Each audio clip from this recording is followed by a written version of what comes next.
Let's talk about neuropathy and edema, what causes it, and how to fix it. Now, even though I've packaged them together, they are two separate things, but they're very closely related, right, in the sense that I'm talking about it. Now, neuropathy is, quite simply, nerve damage, right, due to chronic inflammation and oxidative stress. Edema is the trapping of excessive levels of fluid. Now, both of these things tend to happen in the feet and lower legs.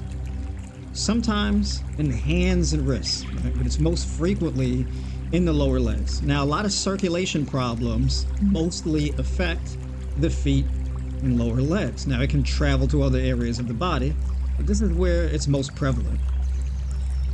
Neuropathy and edema are very closely associated to heart health problems, cardiovascular problems, diabetes, right? Fatty liver, things of this nature. What it really comes down to is a mineral deficiency that causes all of these issues. You typically see this in people over the age of 40. But it starts off as minor pain, numbness, tingling, some swelling here and there, twitches in the eye or eyes, right? Little things like this. But it's progressive. It gets worse over time. This is because the mineral deficiencies that cause this happen over a prolonged period of time, and they get worse as time goes on. Primary mineral deficiency is magnesium. Potassium is a close second. Now, magnesium and potassium are very closely related because usually when people have a magnesium deficiency, they also have a potassium deficiency. In all of my years of helping people on a plant-based diet, reverse chronic illnesses, lose weight, and things like that, especially with helping people with high blood pressure and type 2 diabetes, the common through line is the diet. The diet is usually high in saturated fat, high in inflammatory foods, and low in magnesium and potassium-rich foods. There's usually a lot of processed foods and a lot of cooked foods. And then on top of that, there's medications introduced, right? There are thiazide diuretics that are introduced, right? When you have high blood pressure, one of the medications that a doctor will give you is a thiazide diuretic. The most common one is hydrochlorothiazide. And that's to relieve the water retention. But as a result, you lose a lot of magnesium and potassium as you lose water. You don't just lose water, you also lose the minerals and nutrients inside the water, right? This can also be compounded through excessive sweating, let's say, which usually isn't the case, but it could happen, especially if you're trying to exercise to lose weight in order to, let's say, lower your blood pressure and reverse type 2 diabetes, right? You could be doing cardio and things like this that's causing the sweating as well. So these things can act as compounding factors. When it comes to developing a magnesium deficiency, yes, it's because you're having a diet where you're not really getting that many magnesium-rich foods, but not only is it a limit of magnesium intake, but it's also, let's say, losing magnesium in the cooking process. Thermogenic energy, heat energy in the process of cooking, destroys potassium, destroys magnesium, and various other types of nutrients, right? So you lose magnesium there. You can lose upwards of 80% depending on what you're cooking. Let's say if you overcook spinach, you can lose a lot of magnesium that way. You can lose a lot of potassium that way. You can lose a lot of B vitamins that way. Then let's say if you're getting an excessive amount of added sugar, right? Added sugar meaning like syrup, let's say maple syrup on pancakes or waffles or whatever the case. So let's just say added sugars in processed foods, right? Let's say added sugars in fruit juice. You go to the store, you buy orange juice and it's got added sugar, or any type of fruit juice that's got added sugar. You're taking table sugar and adding it to your food. All of this stuff accumulates as added sugar. And added sugar depletes magnesium. You see, because in order for your body to be able to metabolize that added sugar and use it as available energy, that requires the expenditure of magnesium. Now, moving on to saturated fat, right? High levels of saturated fat also depletes magnesium. It's also dehydrating, and dehydration and dehydrating foods also reduces magnesium as well as potassium. Dehydration will also cause an imbalance between potassium and sodium. And this is important when we're talking about edema. Now, if you're lacking potassium, this puts strain on your kidneys, right? And this can contribute to swelling and excessive retention of fluid. Excessive sodium levels exacerbate that. Reducing sodium is not enough, because if you don't increase potassium, you don't really fix the problem, because these nutrients, they exist in correlation to each other, which means that you need the potassium to balance out the sodium, you need the sodium to balance out the potassium. You need both in adequate levels, right? Same thing with potassium. You need potassium and magnesium as a pair. They work together. They have an intrinsically related relationship. So then we have alcohol consumption, and now we get into terms of fatty liver disease. Now, alcohol consumption is very common among adults, right? And we view it as a largely acceptable thing, even to the point where most drinking is social drinking, right? You have drink after drink, beers and stuff. You go hang out with your friends and you drink all types of variety of alcohol. And this contributes to fatty liver and the depletion of magnesium, the depletion of potassium. Alcohol is dehydrating, right? And it's also deeply inflammatory because it raises or increases oxidative stress, okay? So now let's say you combine social drinking with excessive levels of saturated fat and added sugar. Well, you got a great recipe to develop a magnesium deficiency as well as a potassium deficiency, and a deficiency of other things also that I'll save for another talk. So how do you fix this problem, right? How bad can it get? And what are some of the other contributors? Before I get onto the solutions, it's very important also to talk about medications. So I talked about the thiazide medications, which also contribute to that. High blood pressure medications, they contribute to that, right? And then there's also medications like antacids. Antacids that are calcium-based, right? Like calcium bicarbonate, right? That little white thing. It's like a little white circle, like a disc form. You drop it in the water and it fizzles, right? That calcium-based, calcium bicarbonate or whatever, to help with acid reflux. Well, calcium, excessive levels of calcium disproportionate to magnesium, can cause a magnesium deficiency as well.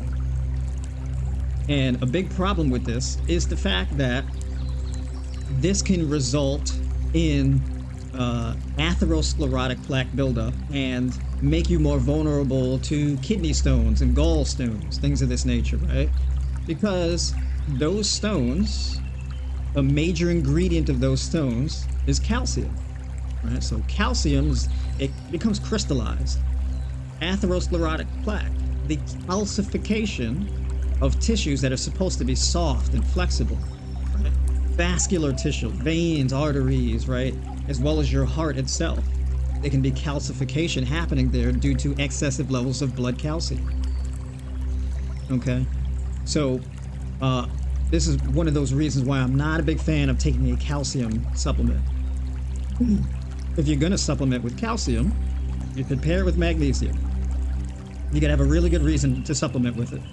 If you're trying to improve bone health, it's gonna require a lot more than just calcium in order to improve bone health, because magnesium facilitates osteoblast, which is the absorption of calcium into your muscle and bone tissue. Now, if your diet and lifestyle is very conducive to a low pH level in an acidic body, this causes osteoclast, which is the leaching of calcium out of your bone and muscle tissue, which also contributes to neuropathy and edema.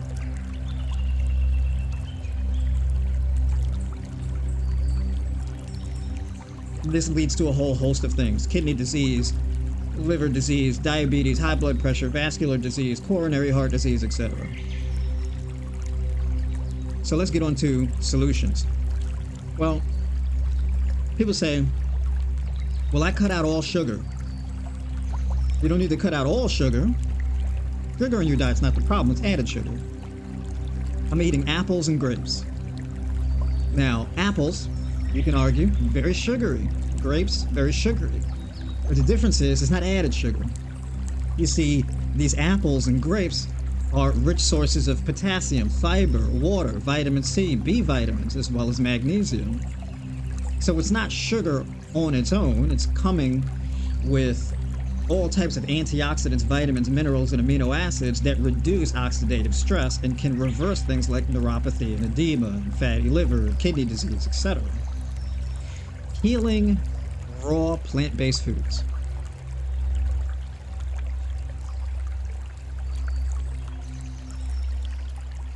When it comes to increasing magnesium, reversing the magnesium deficiency, by the way, in its most severe form is diagnosed as hypomagnesemia.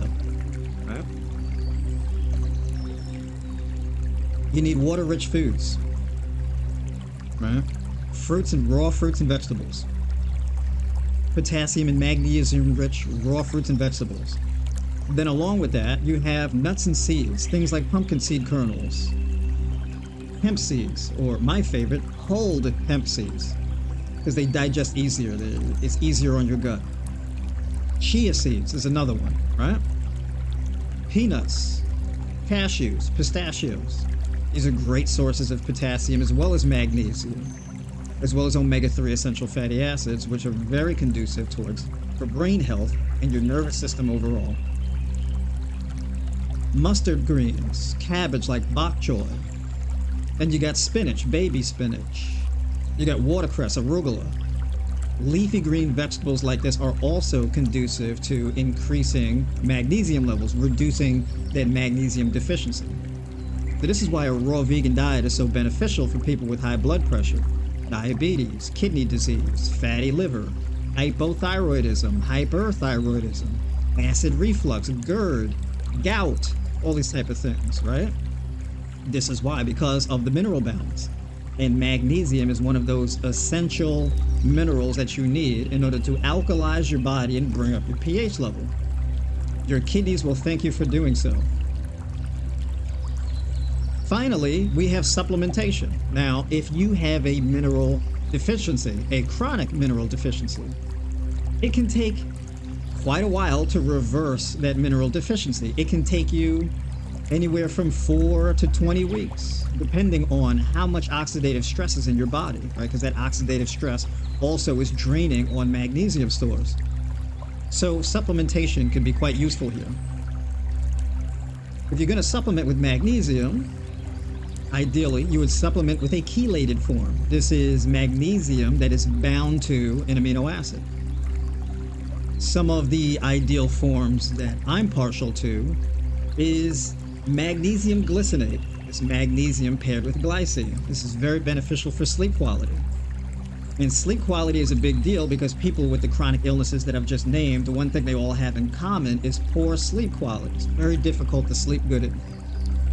So if you supplement with that magnesium glycinate before bed, that can increase your sleep quality a great deal. And if you're consistent with it, that's one of the fastest ways out of the deficit. Then you have magnesium threonate, right? And this is magnesium paired with L-theanine.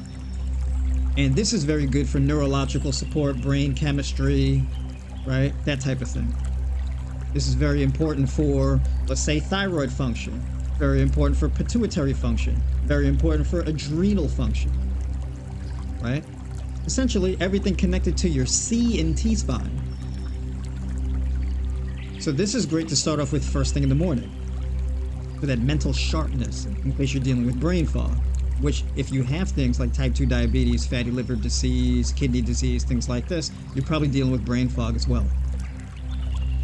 Then you have magnesium taurate, which is magnesium paired with taurine. And this is very good to have right before a workout, right? If you want to optimize workout performance, magnesium taurate is a good supplement for that as well. So you can supplement with either L-theanine or magnesium threonate or magnesium taurate earlier in your day, like let's say in the morning, and then you have the magnesium glycinate at night before you go to bed, like an hour before you go to bed.